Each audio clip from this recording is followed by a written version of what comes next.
Greetings, everyone. Happy CultureCast Day, happy Black History Month, and happy birthday plus one day, Frederick Douglass. I am sitting here with a dear friend, an icon, Kenneth B. Morris Jr. I'm going to call you Ken. And Kenneth B. Morris Jr. is the co-founder and president of the Frederick Douglass Family Foundation. And we are here, and what I will underscore or understate, for an epic week. Not only is it celebrating Frederick Douglass's birthday, but I'm going to just let you talk about why it is epic. And actually, one more thing I do want to say, and it might be the first time live. Kenneth is also the leader of an organization called the Descendants. So I'm going to tease it out, and I'm going to toss it to you and just talk about you and like this week. Thank you, Marisa. Well, before we jump into the week, I think it's really important that we talk about my ancestors. I'm the great-great-great-grandson of Frederick Douglass, and I'm also the great-great-grandson of Booker T. Washington, and co-founder, as you said, president of our family organization, Frederick Douglass Family Initiatives, and we're an abolitionist and anti-racist organization with a mission to build strong children and to end systems of exploitation and oppression. And that part of the mission to build strong children comes from Frederick Douglass's famous quote, which is one of my favorite. It's easier to build strong children than to repair broken men. And I'll add to that broken women as well. And you mentioned we're a day removed from Frederick Douglass's birthday. So I'm going to talk a little bit about why it is we celebrate his birthday on the 14th. I love that. Because he didn't know when he was born. He was born into slavery with the name Frederick Douglass Washington Bailey, and he had only seen his mother a handful of times his whole life. He had been separated from her when he was a little boy, as actually an infant. And she worked on a plantation that was 12 miles away. So in order for her to see her son, she would have to work in the fields, picking cotton from sunup to sundown, walk 12 miles in the middle of the night, and then spend just a few precious moments with him until he would fall asleep. And then she would have to walk 12 miles back so she could be back on the plantation by the time the sun came up, because if she wasn't, she most likely was going to face punishment. And so the few times that she saw him, she used to call him her little Valentine. Oh. And so when he decided he was going to celebrate his birthday, he chose February 14th. And so that's why we celebrate his birthday on the 14th. And then another, I think, interesting point around all of that is the reason that we celebrate Black History Month in February. At our organization, I spent a lot of time in schools just having conversations and dialogues with students all across the country, in every corner of the country. And whenever I ask the question, why do we celebrate Black History Month in February, they most commonly respond by saying, because it's the shortest month of the year. Right. And then they say that's what they gave us. And so I always like to gently correct them and say, no, it's a month that we actually took.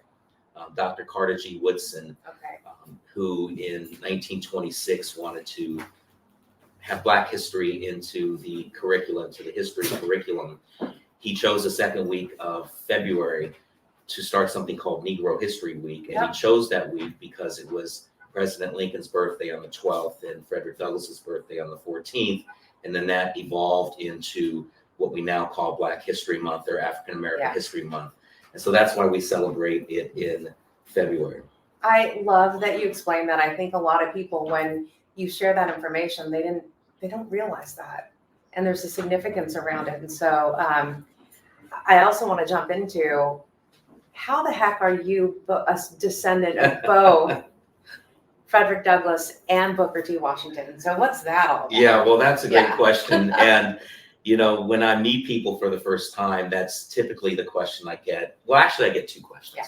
So the first question is, you're related to Frederick Douglass and to Booker T. Washington. Well, what do you do? Oh, so they want to know, you must be doing something great. And if you're not, you better be. Oh, wow. So there's that kind of expectation or weight placed upon my shoulders to do great things, to be iconic, like my ancestors, which is a very difficult task, and we could perhaps talk about that I'd love to talk a more little about bit that. later. Yeah. But as far as how I'm related to both of them, it happened on my mother's side of the family. So you ready for this? I'm so ready for Okay. this. And by the way, I love your mom. Yes, She's got a chance to amazing. meet her. Yeah. Yeah, she's here with us this week. So her mother, Nettie Hancock Washington, is Booker T. Washington's granddaughter, and her father, Frederick Douglass III, is Frederick Douglass's great-grandson. And so her parents, my grandparents, met in 1941 at Tuskegee Institute, which is a school that Booker T. Washington founded in 1881. Yeah. By the way, he was only 25 years old when he started that school. And so this is a great story, and my mother tells it a lot better than I do. But so the story goes, my grandmother had been born in the hospital on campus. She was living in California at the time, but she was home for summer vacation in Tuskegee, Alabama. My grandfather, who was a surgeon, he had been commissioned down to Tuskegee by the Veterans Administration during World War II. And he had decided this evening that he was going to eat in a student cafeteria, which is a place he had never eaten in before. And so he's strolling to get something to eat. My grandmother was meeting friends. And so she was always, really just hectic and active. And so she's rushing across campus, and they literally bumped into each other. Didn't know that the other descended from a historic family. They fell in love at first sight. Oh my goodness. And wound up getting married just 3 months later. And I always like to tell students when I talk to them, and I always said this to my two daughters, do not get married to somebody having only known them for 3 months. But that's exactly what happened. Well, they got married. And then when my mother was born, Nettie Washington Douglas, she united the bloodlines of the families. She was an only child, so I have the honor and privilege and blessing to be the first male to carry the dual lineage. Oh my gosh, I so love that you shared that story about how your mother became the first to unite the families, and then now you're carrying on the dual lineage. Just lesson for everybody, because I know, I talk to a lot of people. I think for those who do know me, I'm a people person. And by the way, I love love, right? I love it when people meet each other, whether it's for a romantic and hopefully family relationship someday, or, great relationships where you can do work together. But that is, I think, one of the most unique meet cute stories that I've ever heard. Yeah. So again, I'm a big believer in, look, I think the universe sometimes puts a little nudge your way. Mm-hmm. And when you think about that, like your great grandfather wasn't thinking to go eat at this place, and I'm just going to change direction and go do that. Right. And then your great grandmother, like, okay, let's just go hang out, and then run into him. Yeah. So I just think like the universe sometimes puts messages out there. Mm-hmm. And I think it was truly meant to be that they were meeting. So I love that meet cute story. It's amazing. Yeah, we absolutely believe that it was meant to be. And it would be many, many years later that we would start to, really think about putting together a family organization. My mother has, since she was a little girl, carried that torch in moving the legacies forward. I remember the first photograph that I ever saw of her. She wasn't even 2 years old. Oh, wow. And she was breaking ground for the Booker T. Washington National Historic Site in Virginia. And then from there, she was always out there doing these first Negro History Week events.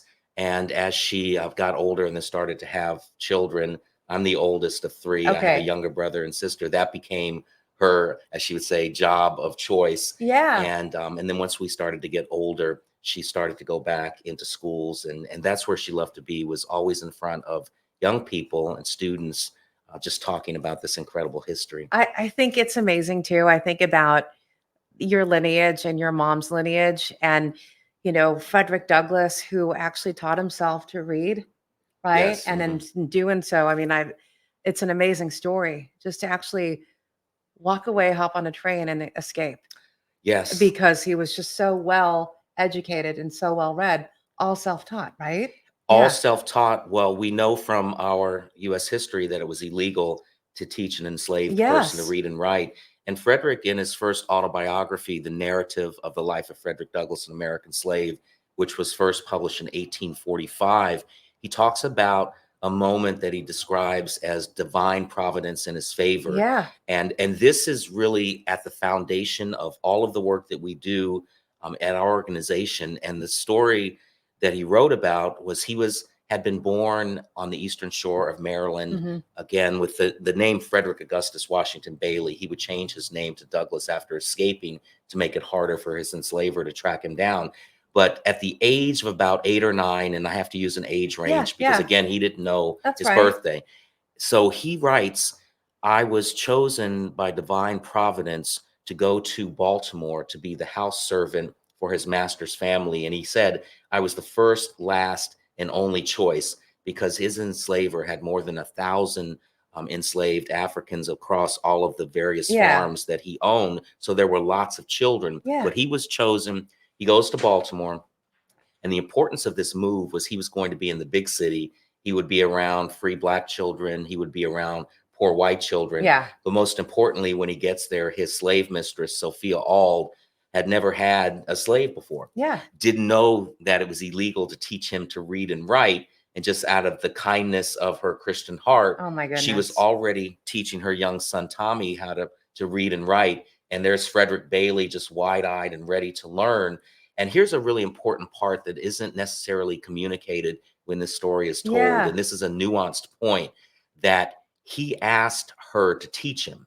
And so He did. this was, in my mind, his first instance of self-liberation. Wow. And so she begins to teach him his ABCs. The lessons continue for a little while.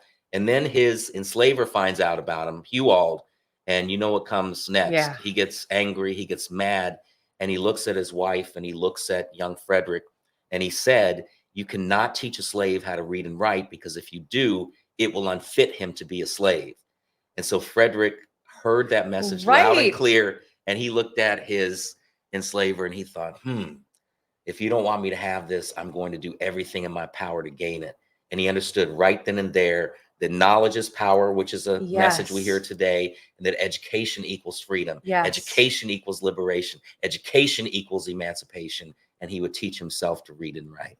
I mean, that's an empowering and inspiring story. I know that in our conversations, what I've taken away from you is, and it actually connects the dots between the two families too, which education is freedom. I love that. Education is liberation. And I think about on the Booker T. Washington side, the fact that he was a young man founding a university that is all about education.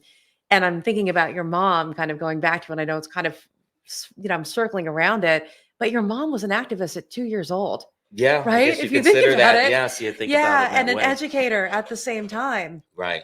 And then, of course, her job of choice was to become a mother and raise an amazing family. And then look at the greatness coming out of your family. And I think it's the two coming together. Yeah. I've experienced that, in our conversations and hanging out with you. So that's wild.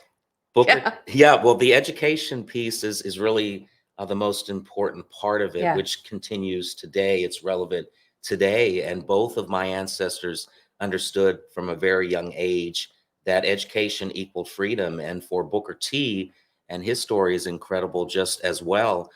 Frederick Douglass, he becomes the leading voice of the abolitionist movement, and he's working with President Lincoln during the Civil War to push Lincoln to the point Yes. where he would sign the Emancipation Proclamation on January 1st, 1863. And that proclamation freed those that were enslaved in the states that were in rebellion to the Union. Yeah. It didn't free everybody that was enslaved in the border states. For those states that stayed with the Union, did not free those people. But Booker T was in Virginia. He was freed, and he wanted to go to school so badly. He's about 9 years old. Yeah. That he worked in the salt and coal mines of West Virginia at night so that he could begin to take his lessons during the day. And he's continuing to get educated.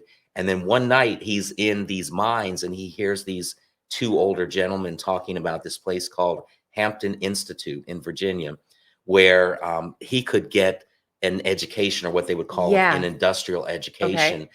Those people that were enslaved, teaching them a trade, giving them tools so that they can have a stake in Yeah. the nation's growing economy. Now, to Booker T, he had no idea what that type of education meant, but to him, Hampton sounded like heaven. And so Oh, wow. he Yeah. literally thought it was heaven. And so with the help of community members and some money that he had saved, he made a 500-mile walk to go to school. And that walk took a long time. He ran out of money on several occasions. He had to take odd jobs along the way. He slept outside, he slept under bridges. And a message to young people when they hear that story is that there was no challenge too great, Right. no obstacle that was insurmountable for him to overcome to get an education. And so he finally gets to Hampton, and he goes straight to the headmistress of the school. He said, I want to go to school here. She looks Yeah. at him. His clothes are torn. He's disheveled. He's dirty. He probably didn't smell so Mhm. great. And she said, young man, you're not worthy to go to school here. But he wasn't going to take no for an answer. And she tried to shoo him away. He would come back the next day. She shoos him away again. And he keeps coming back and coming back. And then finally she said, I can see you're not going to take no for an answer. Yeah. I'm going to give you an opportunity to prove yourself. There's a dirty classroom down Oh, the no. hallway. Go clean that. And he had learned the value of hard work. And he was now going to put those skills to test that he'd learned in working in the coal mines. And so he cleaned and he cleaned. And she went in there to do what they used to do back in the day, the white glove Oh, test. yeah. Yeah. Yeah, looking for Yeah. Let the me just double check dust all the or cracks. dirt. Yeah. Yeah. She couldn't find one speck of dust. That room was pristine. And she said, okay, you've proven yourself. And not only that, we're going to give you the job as a janitor so you can work your way through school. And so he started Hampton at the age of 16 years old. Oh, my goodness. And literally put himself through school. Put him, I mean, yeah, right? he worked. Yeah. Yeah, he put himself through school.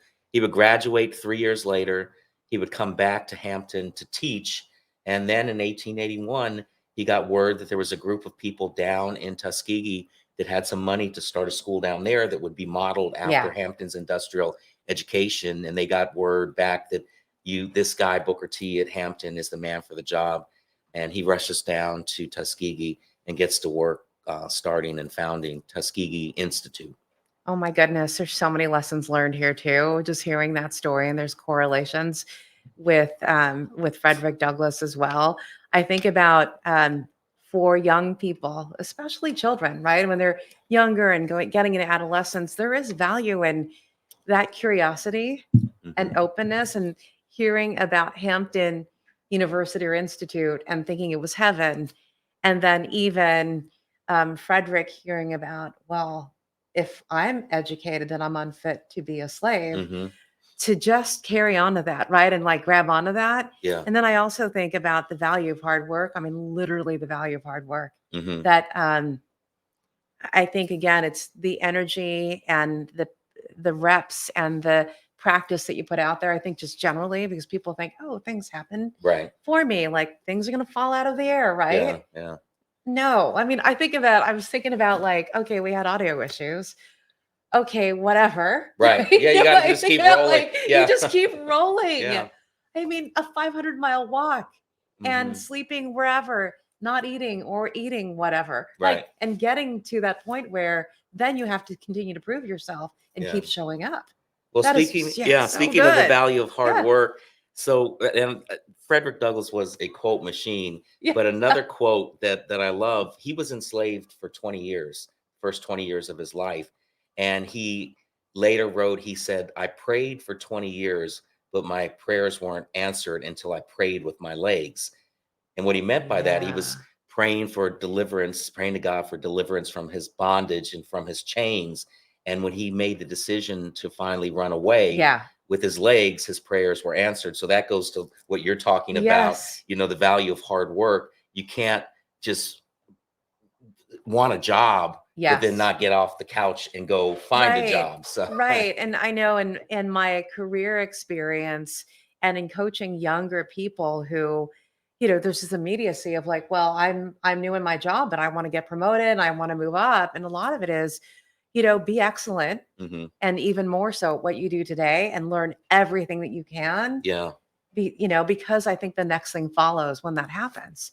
So and there's also a value, and I've been having conversations with all the peeps we've been hanging out with this week, that perseverance is also very important. And Yeah.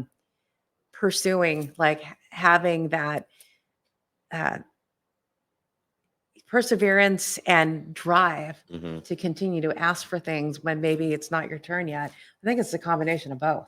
It Yeah. has to be a combination of both. And all of our ancestors, and mine, have notoriety, of which, of course, I'm very proud of. And as we've been talking about over the Yeah. past couple of days that we've been together with our group, all of us descend from somebody that made a difference, somebody that may have given up their lives for the freedoms that we do have, given up their lives just so that some of us can sit in a classroom Yes. and get an education.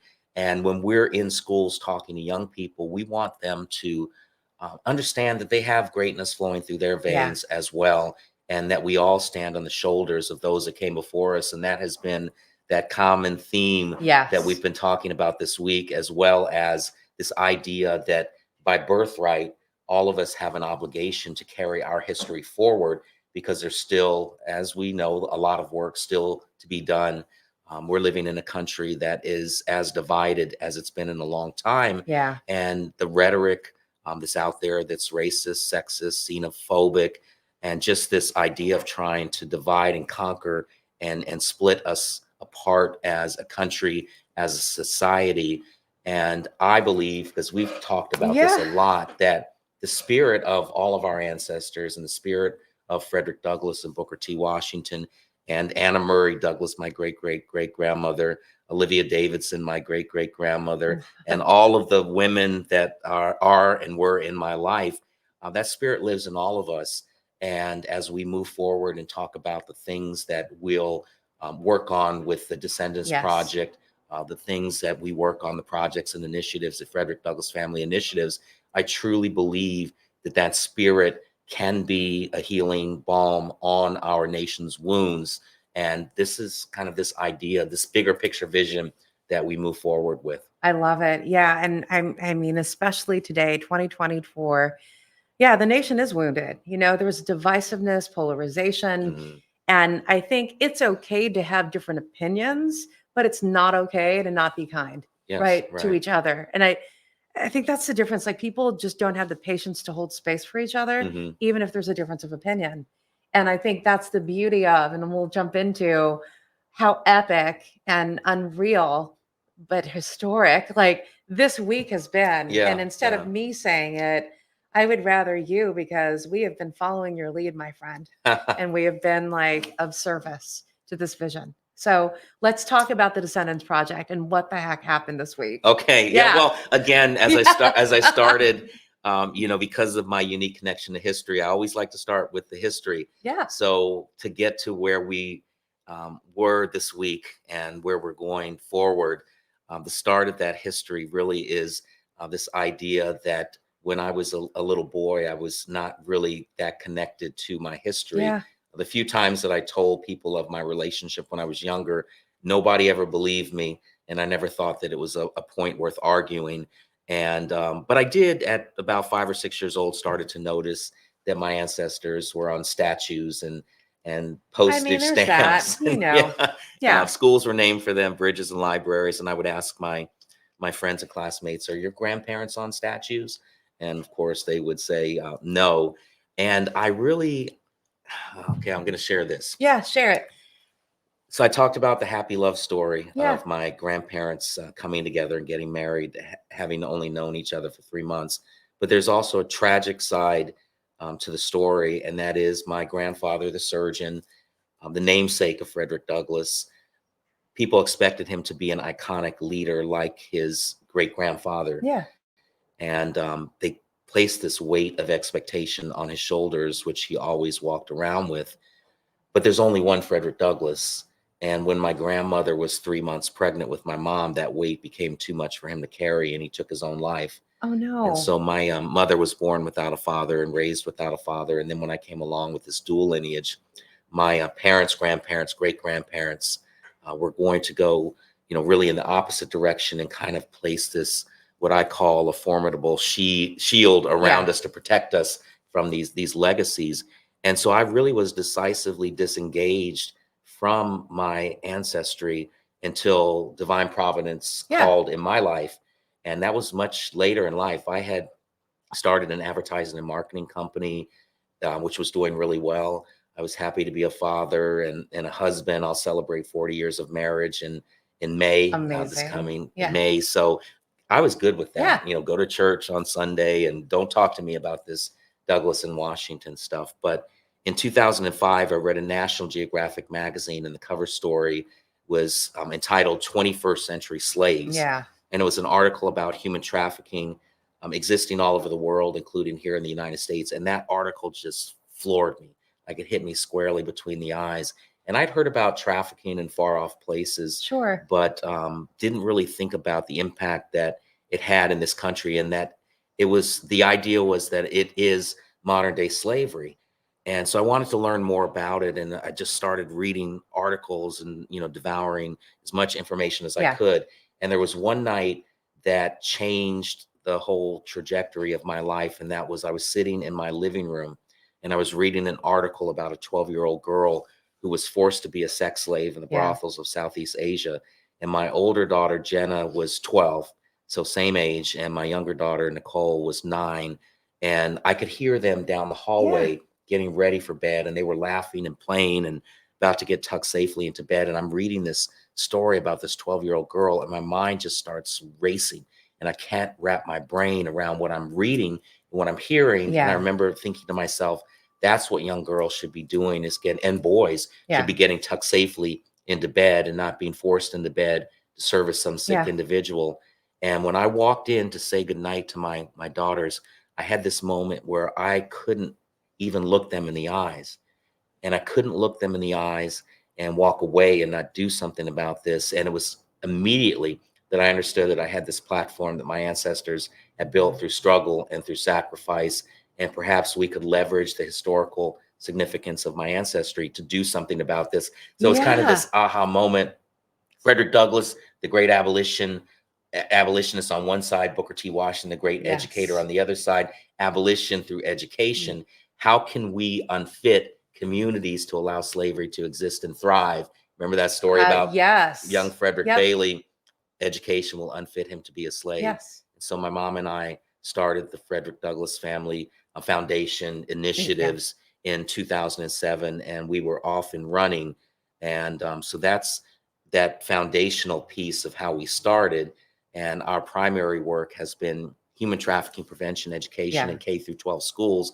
We have the most comprehensive human trafficking prevention education program that exists. So amazing. I'm going to stop with that because we can transition into the Descendants Project, but that's really where all of this started. Yeah, I agree with you. I think that's when I first met you and I was learning about this for the first time, and how, and I think a theme that I'm beginning to understand and beginning to learn, having spent time with other descendants, is the legacy, right? And the weight. And I guess I didn't realize the story about your grandfather. Anyway, I didn't realize that story, but I think about the weight of legacy and how I've heard that theme of families wanting to shield that with, the young ones growing up. And then at some point, as an adult, I think it's a calling, right? That happens. And then it's this realization like, oh, my life also includes, what my ancestors did, and how do I bring that to life in modern day, which you did absolutely. That's what clicked for you. And now here you are stepping into it. Well, back then, fully stepping into it now, but Yeah. Well, I think because I found the mission on my own, it's more meaningful than it would have been had it been forced on me. I agree. So let's talk about your mission and the next evolution of this. So I think it's amazing that it's the most comprehensive education for K through 12 students to learn about how they can, how communities can be unfit for creating environments where that happens, where human trafficking, sex trafficking happens at that age. And now it's evolved to, all right, how do you help others kind of find their calling and other descendants like you? Yeah. So let's talk about that. Yeah. And the human trafficking education is all age appropriate, and people, get shocked to think that you have to educate somebody that is as young as 5 and 6 years old, but we do, unfortunately. Yeah. And so the idea behind the Descendants Project really came early on when we started our organization. And we thought, how can we connect with other descendants and get back to this idea of leveraging the historic significance of our ancestry and this Yeah. platform that has been afforded to us to work collectively on issues that we're most concerned about. And as we started to put ourselves out there, I started to meet various descendants and have conversations about the great work they're doing to help preserve and teach about their ancestors' legacy. But then I also started to find that there was a lot of commonality in our story, Yeah. getting back to the pressure and the weight and just trying to step into our own shoes and out of the shadows, these very vast shadows of our ancestors. And so we started talking about something called the Descendants Project, that we could pull people together and start to collectively work on issues. But at the time, it never really came to fruition. We didn't have the resources Yeah. to be able to support it. We were trying to get our organization going, which was very difficult to find funding initially because not many people get passionate or excited about funding prevention, Yeah. preventing the exploitation and brutality before it happens, the victimization before it happens. So it kind of died. And then I met our mutual Yeah. friend, Joshua Jordison, and this was in 2018. He just cold called me out of the Right. blue like he does. Yeah. That's what he does. And we had lunch, and he said, I've had this idea ruminating in my mind for a while about bringing together descendants. And I said, I've had the same idea. So we started talking about how we could work together to make it happen. And we started planning, and then COVID hit and derailed everything like it did for everybody. And maybe about 6 months ago, Josh said to me, "Hey, let's do this and make this happen." And I had met you when you Yeah. were still at Chipotle, and we had had conversations and started Yes. to develop a friendship. And he said, let's pull Marisa in on this, and let's make this happen for February. And I thought he was talking about February 2025 because I'm used to Right. planning at least Oh, a year in yeah. advance. But he said, no, February 2024. And so you guys got to work, and behind the scenes, I don't even know, maybe you want to talk about all Yeah. of that, but it was just amazing that the team that Yeah. we developed and all of the passionate people who have been working as Yes. volunteers, working pro bono, said, yes, let's make this happen over 2 days in Washington, D.C. And here we are. Yeah. It was amazing. And what I would say to that is, yes, Joshua. And I think that he was meant to meet you because that was also a passion of him. And at some point, we'll have him on and we'll have him tell his story. But I think about the conversations that we've been having. And I know that when you founded the Family Foundation or the initiatives, that this was an idea. And it just, to your point, was really difficult because I remember I met you right as we were going into COVID, and then COVID happened, et cetera.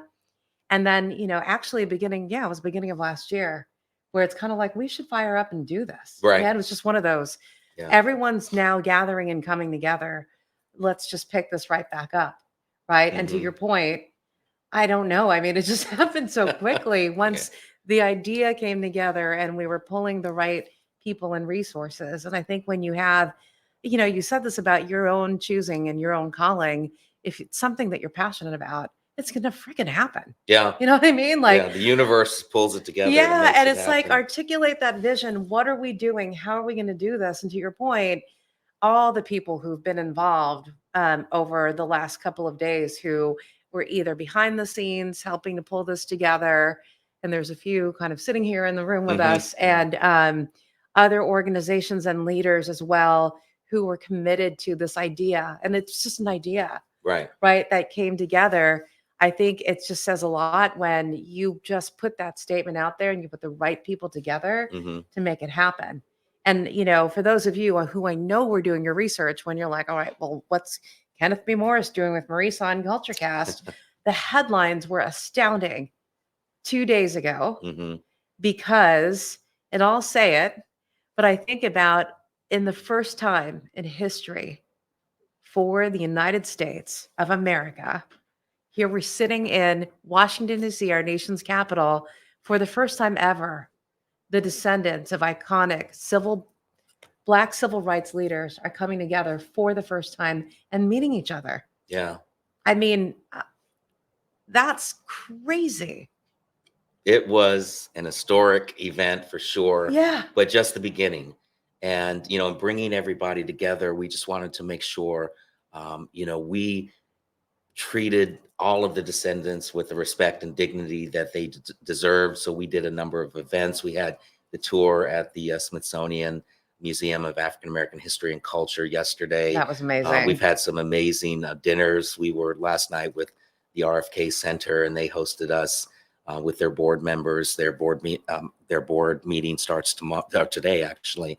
And we just had a number of activities. We were at the Lincoln Memorial. Yeah. Please remind me if I'm forgetting any of the other things. U.S. Capitol. Yeah, U.S. Capitol. And then I think a highlight of the visit at the White House was. How can I forget that one? Hello. Yeah, that's where we kicked it off. I know. President Kamala Harris just welcoming the group in. Yeah. And I love this story that she told about, again, the responsibility and the accountability that we have from, everything that you've been talking about carrying and following through from our ancestors and passing the baton. Yeah. So she talked about that. And that to me, I kind of just really stuck with me, that it's not just on one person and that it's about us being there to kind of pick it up and work with each other, hand it off, run with it. Yeah. Yeah. I love how you already anointed her president. Oh my goodness. Vice President Kamala Harris. Oh my gosh, that probably was a Freudian slip. Yeah, but right. Okay, right? You all know what I think. Anyway. Yeah, right. Yeah. But yeah, she truly spoke from the heart, and that was so nice of her, to be a part of this historic event. And as I said, it's just the beginning. What I had hoped to accomplish over the couple of days was to see how we all vibe together. Yes. And we just started to have conversations about what this looks like moving forward. So the next step will be to come together again, where we actually have planning sessions and think about what this looks like as far as the entity moving forward. Totally. But I want to make sure that all of the descendants, I don't want to create any kind of hierarchy in this organization. Sure. All of the descendants' voices will carry the same weight. But I think the most important thing about what we'll be doing is the collective voice that we'll be bringing together. I agree. And Josh had said this to me, and I agree, that the descendants will be able to speak with a moral authority that will be very hard to impugn about those issues that we are concerned about. And so I'm just so excited about what this can become. I know there have been, as we were talking with the descendants over the past couple of days, they had indicated to me that there had been other opportunities or efforts to try and make this happen. And they all were just so excited that we actually did this, that we brought everybody together. Yeah, I think it's pretty amazing. And I love the approach. I think it's the timing. I think it's the energy. And I agree with you. There are a lot of expectations from people on the outside who, quite frankly, couldn't make it. But, they're like, what are you going to do? And what's really going to happen? And a lot of it is, and I say this all the time, part of it is you've got to lean into the energy, right? And I think the energy that I felt and that I experienced hanging out with all of the descendants, all of the guests who care about this so much as well. We had over 100 people in our group, right? Yeah. And then there was over 100 people at the White House, right? Who that joined. And I just think about, my jam is, how do you bring this group together and co-create this vision that you're all about? And then how do we fall in behind and provide that level of support to really accomplish this shared vision? And I think you can't define that until you come together and feel that. Right. And I think that's what this week was all about. And I think about, it was very touching for me and a poignant and emotional moment for me. I was fortunate to just be present and hang out with Reverend Parker Wheeler, who is the cousin of Emmett Till. And here we were, and it was just so happened my husband, Michael, was hanging out with him. And I know his wife had to stay back she's like, you go to the Smithsonian. And so I ran into them during the tour, and I got to chat with him more specifically. And then we happened to be at that part of the exhibit, which was the memorial for Emmett Till. And to experience that firsthand, there's inside that part of the museum is the original casket for Emmett Till. And there's also stories that are being told, including with his voice. So there's recordings from the family. And then there was montages and videos of the neighborhood, the house, Yes. where he was also there and telling that As story a 16-year-old as a boy. 16-year-old boy. And we're looking at this video, and it would loop, and we come to the house where they all were sleeping. And he said, my cousin was in this side of the house. I was across the hall on this side. And he's like, it could have been any one of us. So to bring this forward, I think for him to be able to tell this story in detail firsthand, and also what I've shared with people, and I said this to him last night and his wife, I just hanging out with him, I just felt so calm and peaceful. And I think I might have shared this with you too. He was giving me dad vibes. Like, he reminds me of, what I know about my dad, joy and calm and peace, even in telling these stories. And I don't know if that makes sense to you, It but makes to a lot of just, sense. Yeah. To carry in that way and be so factual about what happened in his experience through storytelling was powerful for me. It's amazing. He is such a beautiful spirit, and man, he and his wife, and he's in his 80s now. And when I think about my connection to history, and I talk about being the great grandson, and it sounds like I'm far removed, and I always talk to young people and I want them to understand how close we are to this history. And I have a great grandmother that knew Frederick Douglass, and an aunt that was Booker T. Washington's daughter, and I knew them well. And I always say I stand one person away from each man. But when you think about Pastor Wheeler Parker, he's right there at that history. He was there that night, as you said, and when those racists broke in to that house and then took away Emmett Till and then lynched him, he was right there. And all of these years later, to have to relive that trauma, that experience. But what he's doing is he's telling the stories and helping people to understand, what happened. And I think that's really what the Descendants can do. It's a very powerful connection to history. We had descendants of Rosa Parks, Harriet Tubman, Thomas Jefferson, and Sally Hemings. We had descendants of Harry Belafonte, and Jesse Jackson, and many more. Yeah, Ida B. Wells. Ida B. Wells, yeah. It's incredible. And actually, it was phenomenal. And if our friends at RFK, Center for Human Rights, are participating in this webcast, thank you for your graciousness last night. That was amazing too. Spending time with Carrie Kennedy and her board, and every board member that I had the chance to have a conversation with were just astounded by this vision that will unfold coming from the Descendants Project. Well, I want to thank you on behalf of my family, the family of Frederick Douglass and Booker T. Washington.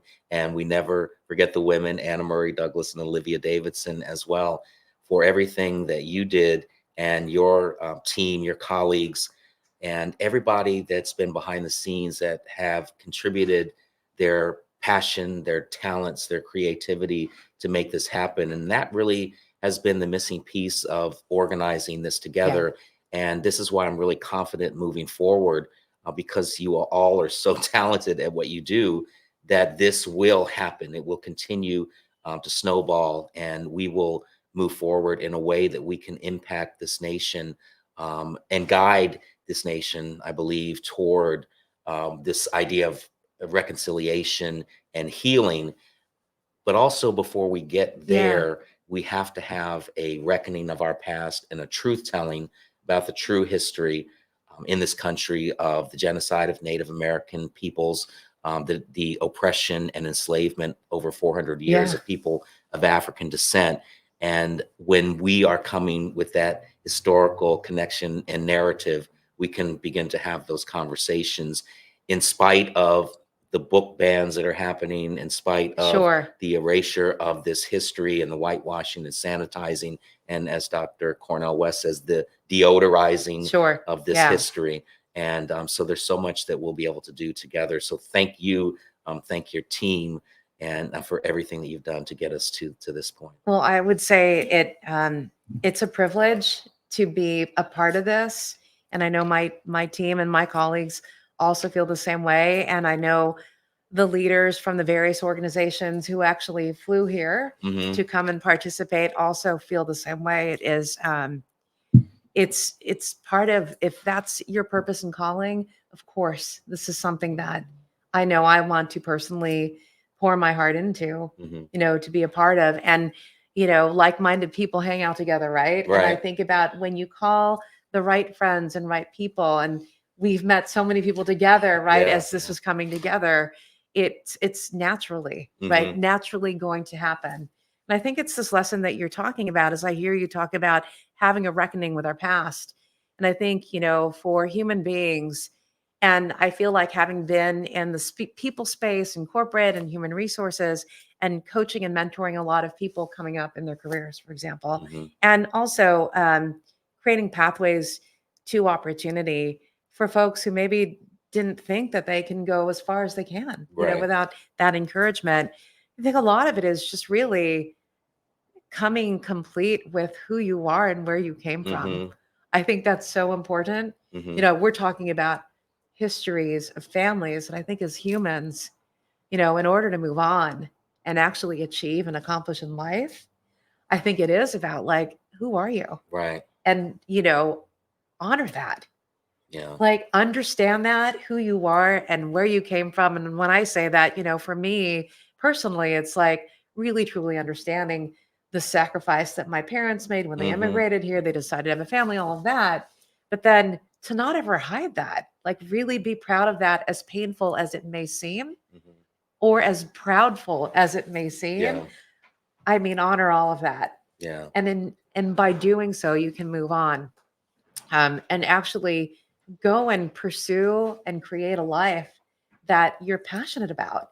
Mhm. And so I'm hearing, it's just reminding me of your stories and everything that you're saying, but I'm saying to all of you, relevance for you, although all of this is relevant.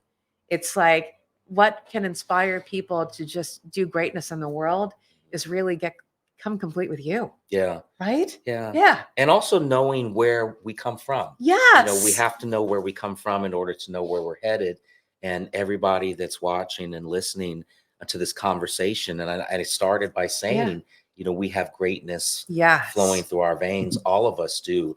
And history lives in each of us. But how do we carry that history forward? What will our great, great, great grandchildren say about us 150 years from now in this moment in time in which we find ourselves? Were we on the right side of history or on the wrong side of history? Fortunately, my ancestors and all of the ancestors of the descendants that were with us this week were on the right side of history. And so we've got a lot of work to do. The baton has been passed. That's right. Freedom's torch has been passed to us, and we've got to get running with it and make sure that we make this world a better place for our descendants. Yeah, I totally agree. And I think, and I nerded out with you just on a conversation leading up to this, and many conversations we've had leading up to this week.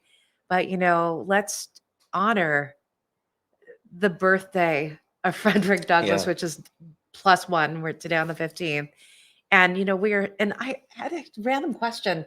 Did Frederick Douglass know that, not George Washington, President Lincoln's birthday was on the 12th?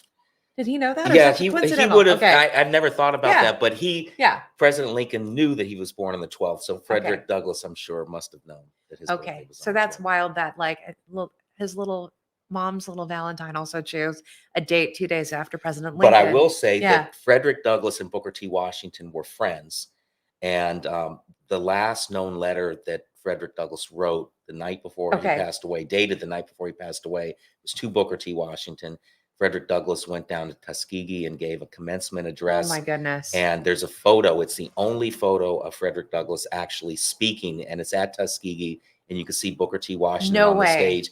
And little did they know, a little more than 50 years later, their descendants Yes. would come together and get married, and they would become relatives. Now, of course, after they passed away, they Right. never knew that they were Right. relatives, but they became relatives. But that energy was put in there in Mhm, Tuskegee. yep. Like that energy was there. Mhm. And so I know that that's why they were supposed, your grandparents Parents, yeah, parents were yeah. supposed to meet. Mhm. That's amazing. Oh, I'm nerding out on that. I would love to wrap, and I know we're kind of towards the end, but I think you told this amazing story at the White House, and you shared it again, in all the talks that you've had going to grade schools about Mhm. that young girl. I want you to tell the story about, how she raised her hand. And, Oh yeah. That story, I and then love I'll that. just tell a really Yeah. a quick another story that really illustrates the importance of Yeah. education. Again, when we first got started, I was in Albany, and I was in a barber shop with a group of teenage boys, and I told the story about Frederick Douglass hearing that education will unfit him to be a slave, and this young man looked at me and he said, if I could just describe what's going on in my mind right now, he said, it feels like a pitch black hallway with no windows, no doors, no way out. And he said, and I get chills thinking about this. He Oh my said, what you God. just described to me, you have shown a little bit of light into my mental darkness. And now I have some hope. I know which way to point. I know that I can get out of this mental darkness. So again, these stories can inspire young people to believe that they can be and do anything Yeah. possible. And then the story that you're talking about, it happened early on, and I love telling the Yeah. story.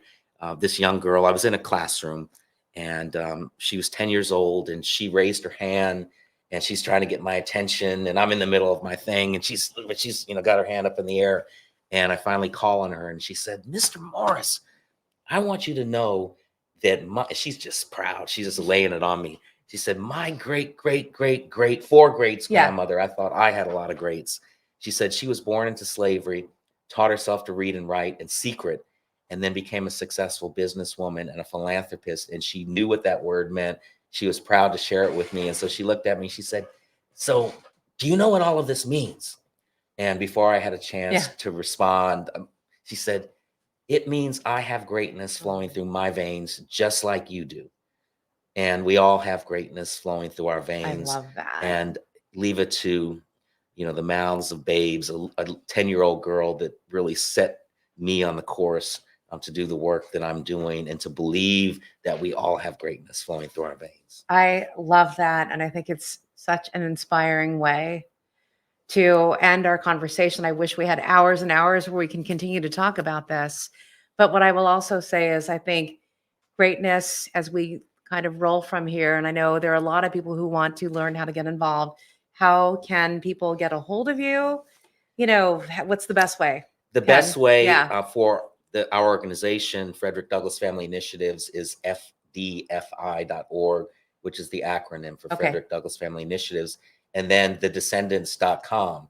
And we're going to be posting all of, the videos and the pictures that Yes. we've been taking this week, and then building out that website and moving forward with this amazing project that we've got going on. I love it. So stay tuned, everyone. If you want to get a hold of Kenneth or the Descendants, you've got the info. We'll also post it up in the show notes.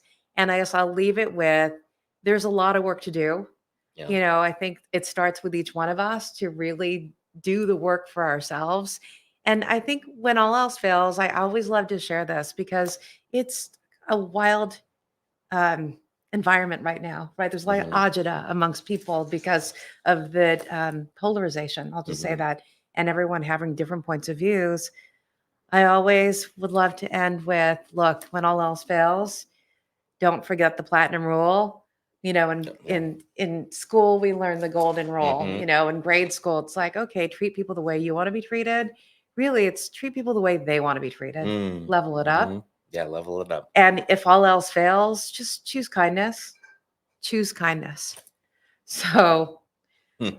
with that, I'm just going to thank you. I heart you, and it's a privilege to call you my friend and be Yes. your friend and just be involved in your orbit, my Thank friend. you. Yes. Thank you, Marisa. I Oh my appreciate it. goodness. Yes. Thank you so much. And we'll see you later, everybody, at our next CultureCast, which actually is in an hour from now. Yeah, So you've got a whole full day That's of right. interviews. Yeah. So yeah, thank you. Thank Appreciate you. it. All right.